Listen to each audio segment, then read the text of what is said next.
So, welcome everyone to my talk about how to boost your web development efficiency. Some of the stuff was already said by Martin before, because we have some overlapping topic called lean staged, but I'm sure you will still have some value out of this presentation.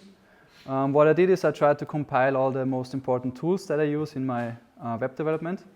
And I also have like my settings, my configuration objects directly in the presentation, and everything is linked to online, so you can check out the slides after the talk and you can do the configurations yourself. So the first topic is already lean staged. So lean staged is basically a wrapper around Git hooks, so it makes it more easily usable for you. And like a Git hook, you could imagine it like being an Angular lifecycle hook, so like ng on init, ng on changes, whatever.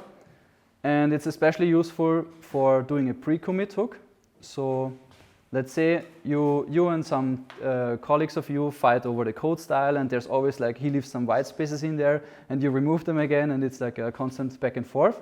So with like a pre-commit hook, where you say, okay, we use this tool to format our code, you can always be sure that you only have really clean code and only changes that are relevant.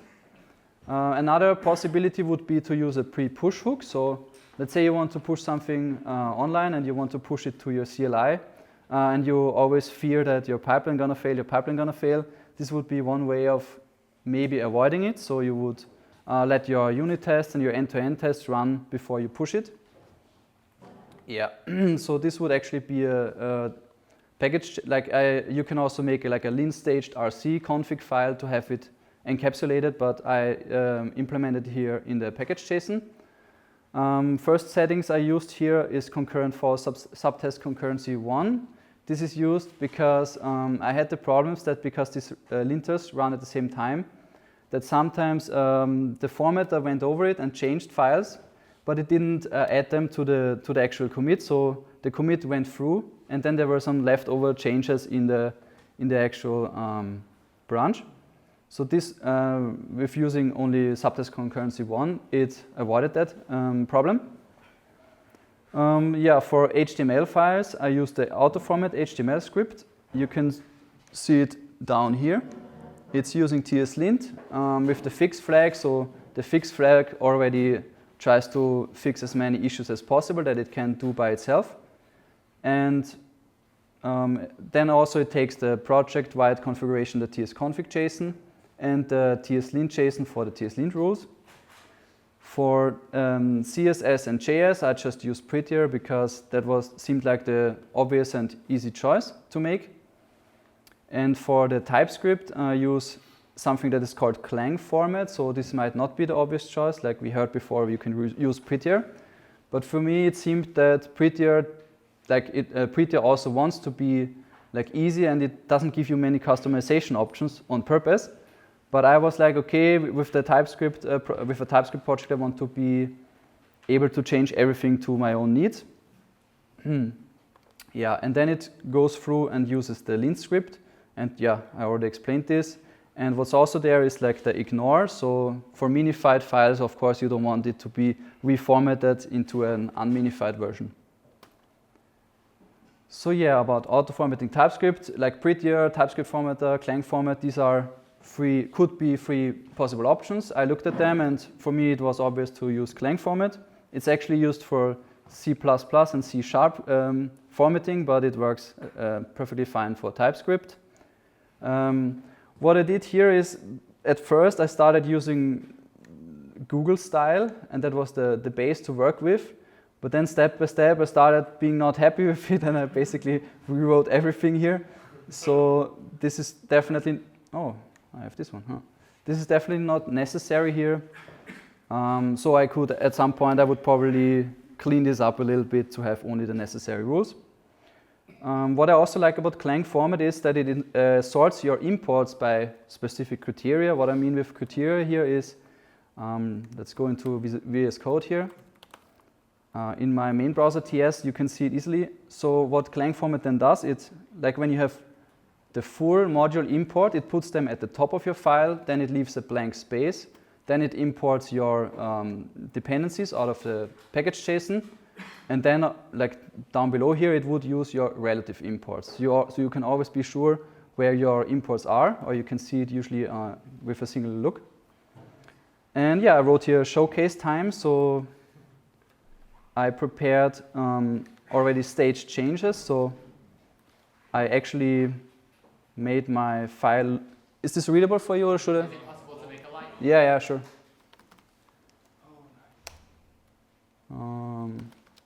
Shit. Which one do you? This one? Oh yeah, much better. Okay. So yeah, you can see I fucked it up pretty good. I fucked it up here. I can't look at it. Yeah, the constructor stuff is unindented, and here, for example, false is on the next line. The closing brace of the if is on the same line of the code, stuff like that. So it's quite horrible. And what I would do now is like use the actual script. So I would say autoformat TS goes through the tree, and the I flag is for interactive replacing it. Back in the editor, you would see here, I have now my changes here, and if we're lucky, it should be back in its place. So nice and clean everything again. And like stuff like this here, for example, to get it really wrap aligned underneath each other was a pain in the ass. So it was quite a work to go through this Clang format and look at all the options that there are. Yeah, same of course we can do for the, like here we have a details page, an HTML page, and you see that the H3 here is wrong, and this one is just in the same line, and also really horrible. So therefore we have the HTML formatting. Yeah, it outputs also unchanged files, but it should have fixed this one. Yeah, you see now the H3 is aligned on, yeah? Does it work with inline templates in Neighbor? Sorry? Does it work with inline templates? Phew, I didn't try that out. I'm not using any inline templates. But that would be interesting. You guys should get in a fight. Yeah. Look at the boxing gloves. But I guess it probably won't work because you're looking for the wildcard TS, so probably not. But here you see it's back to normal and should be fine. And then also have here my shame CSS file, and it also is. You know what a shame CSS file is? It's good. Okay. Very good practice. Yeah. So you have a lot of stuff here also being wrongly indented and stuff. Oh, sorry. So I would go back here again and do it with node modules, being prettier, write single quotes true, print with 100, and then the path to the actual file. And it should be, yeah, everything is also again back in its place where it should be. Nice and clean. And, oh, sorry. So what we can do now is, just gonna check out the changes here. You see we still have these 3 modified files. And now if I say git commit, let's just call it test commit, it starts running, lint staged with Husky. And here you see autoformat, blah, blah, blah. And it's also pretty fast except for the linting of the TS files.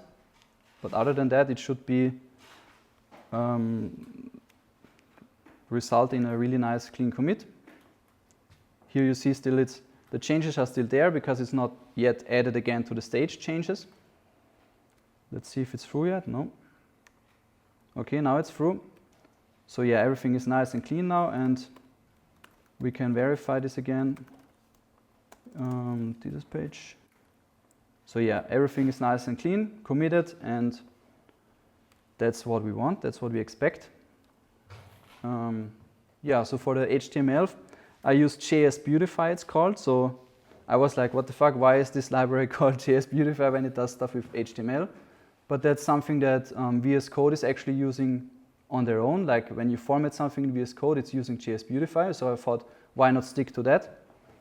And yeah, the most important feature that I like here is that is this force aligned here. That leads to stuff being really clean. Being really clean, like the properties and the 8 attributes are always like aligned like this. So especially when you have a lot of stuff like that, it's nice and easily readable still. So that's what I like about this.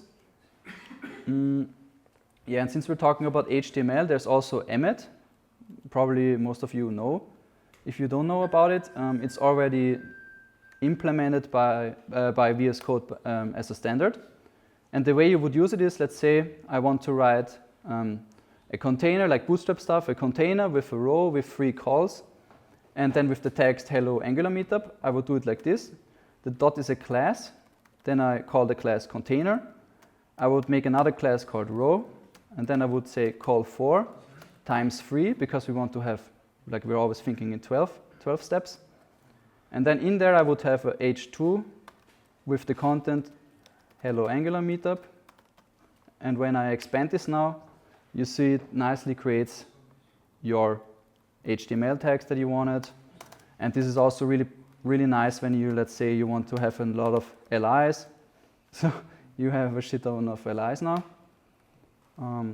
So this is definitely something to keep in mind and to also work with it and use its power.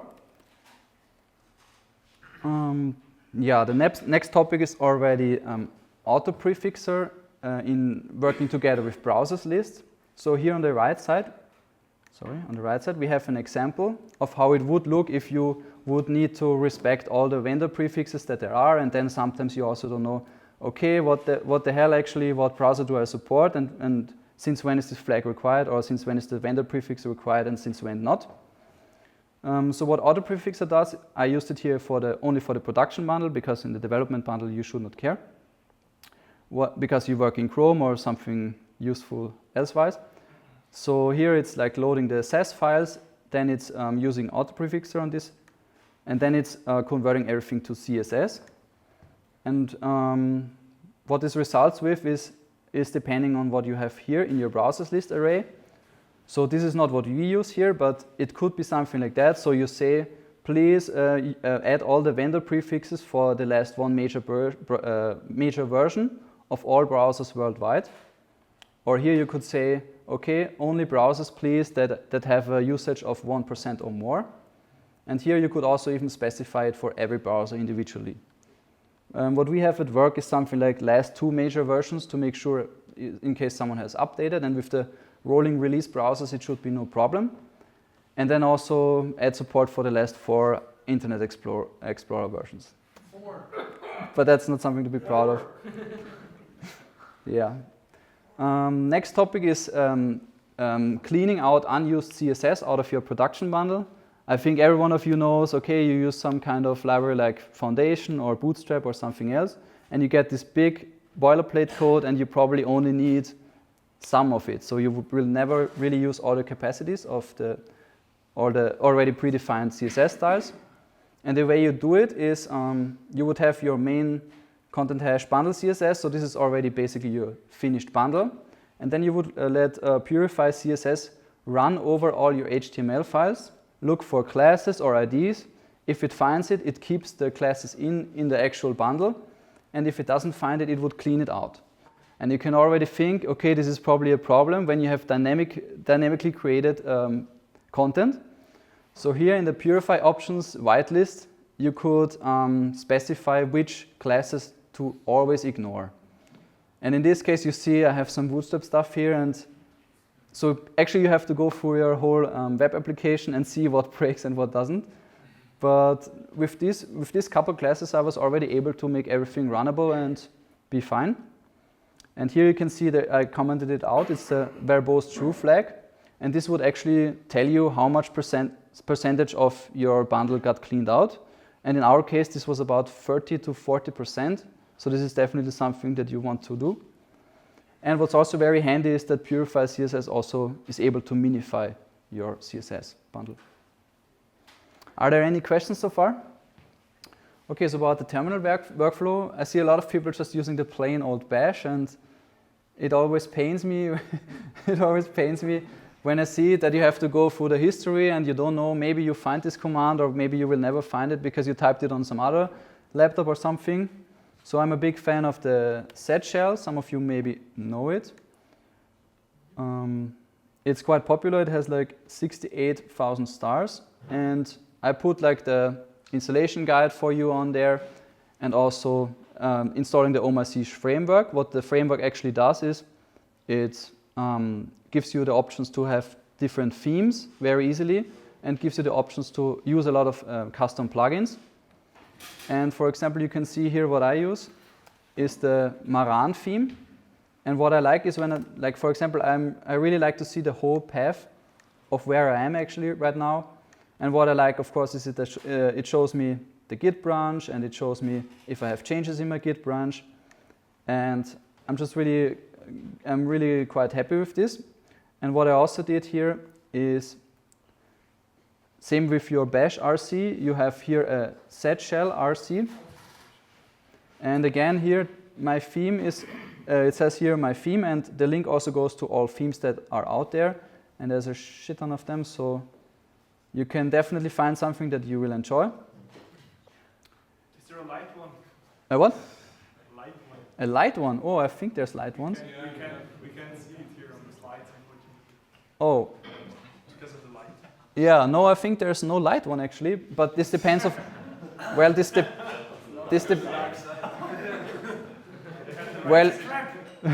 well, it's theming the functionality of it, so I guess you would still, like me, I set it to background Ubuntu style, so that's it. And also here I have like some examples of the plugins that I use, and again it's linking to all the plugins that are out there. There's also stuff for Docker and Git aliases, crazy stuff. And what I especially like is this called VD. It's called Warp Directory. And the way I use this would be I type VD and then I tab and I get all the possible warp points that I saved myself. So this would bring me to the desktop, and let's say I want to go back into the project. I would type via frontend, VD via frontend, and I'm back again on this one, or like via is the backend. So in this case I would go back to via. And the other thing that's very convenient is called last working directory. So when I make a new tab, I'm always back into what is open in my other terminal window. So these two things I really appreciate a lot. And what I also have here is says set shell auto suggestions and syntax highlighting. And the way you can see it here, let's say I write git status, it's fine, it works. But if I write get status, it already highlights it me in red and tells me you don't have a global library installed that's called get. And then of course it throws it a command not found. And what I also like is, let's say you have these really long commands, like this one. So you already see in the history, auto-completion is inline basically. So when I put the right arrow key down, then you have it expanded and you can use it. So this enables me to really easily and fastly see what I have written so far. Like you see here, I can go basically through all my things easily and don't have to type in the history and look for it or whatever. Yeah, and I set my suggestion style to yellow, but this can this can depend on what kind of background color you have that is nicely for you. Yeah, and because I don't like typing Docker Compose up and build, I wrote like DCU and DCB into the CHRC, so this is also something you could do, like work a lot with aliases and make some commands easier that you use frequently. Yeah, you probably saw by now I'm using Visual Studio Code, and I'm a big fan, and I don't know why there's WebStorm licenses today. What I like about VS Code is that it's really nice and transparent, like you can find anything you want on their GitHub repository. And they release monthly iterations of updates to their VS Code. And here, for example, we could look into the one for April, and you can see here what they have planned, like all the checkboxes here, what they plan on adapting and improving, and they always take a lot of feedback from the community. And like, for example, if you notice when you do changes in Atom, you always get it, when you save it, you have it highlighted in yellow, or when you add some stuff to git ignore, you have it in gray, like grayed out. And this was not there in VS Code up until probably half a year. And they said, the community said, okay, we want this definitely, and they made it work. So they really listen to what the people actually want. And you can, of course, also look into the iteration plan always and see if there's something coming up that you're really interested in. And in case you definitely don't want to wait, there's the insiders version. And basically, you could always build a new version as soon as they push a new commit into the master branch of theirs. So you could install the VS Code insiders version and always be up to date. But this could also lead to breaking breaking things. So this I would only recommend if you want to file bug reports for them, if you want to contribute to the VS Code repo, something like that.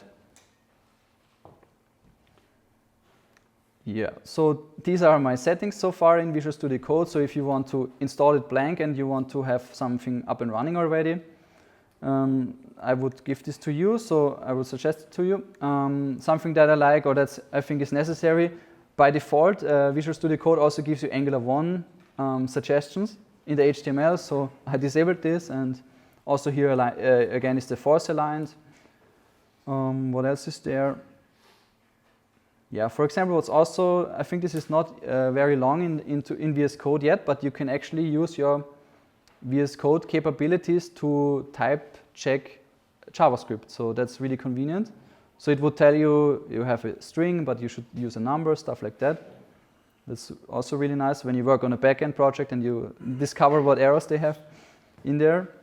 And what I also like is, for example, let's say you work in you have your development branch open or your master branch, and then in the meantime there were a lot of changes. So this one, like git autofetch, it always gives you the newest version of it. Yeah, and one thing to keep in mind of, I wrote like a hint here, this files exclude on the top here. So for me, it was annoying to have some files duplicate, or you only want to, if you search for index.html, you don't want to have the one in your compiled bundle, stuff like that. So you only want to have the actual files that you want to work on.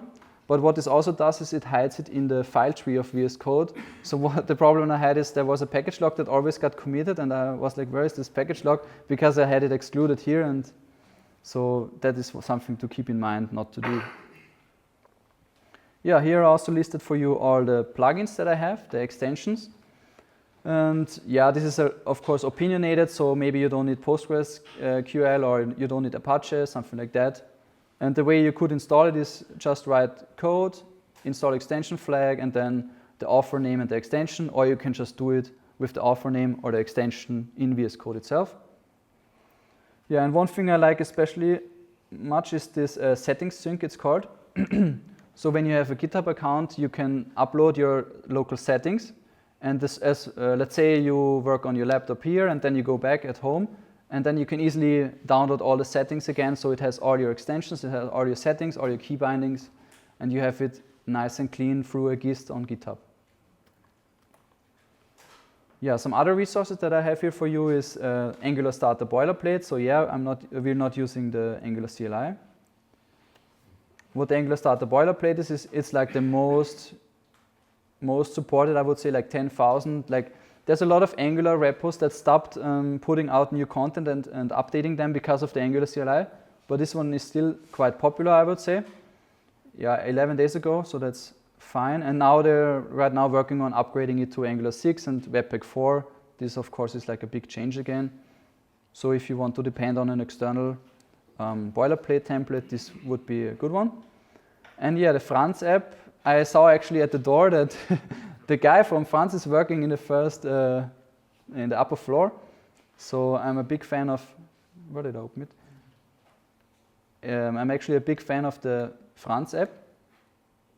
What this gives you, it's not really related to web development, but you could definitely improve your workflow with all your with the services you use. So let's say you have a Slack channel, let's say you have a Trello board, or your work email, something like that. You could have it easily in one Electron window and switch tabs on the left side here, and always be up to date with something happened, and you will not miss your emails or stuff like that. Because I always had to open my Gmail in a Chrome window, and then in your Chrome window you actually want to develop stuff, and it always gets tangled up. So this is a nice clean way of working or having it separately.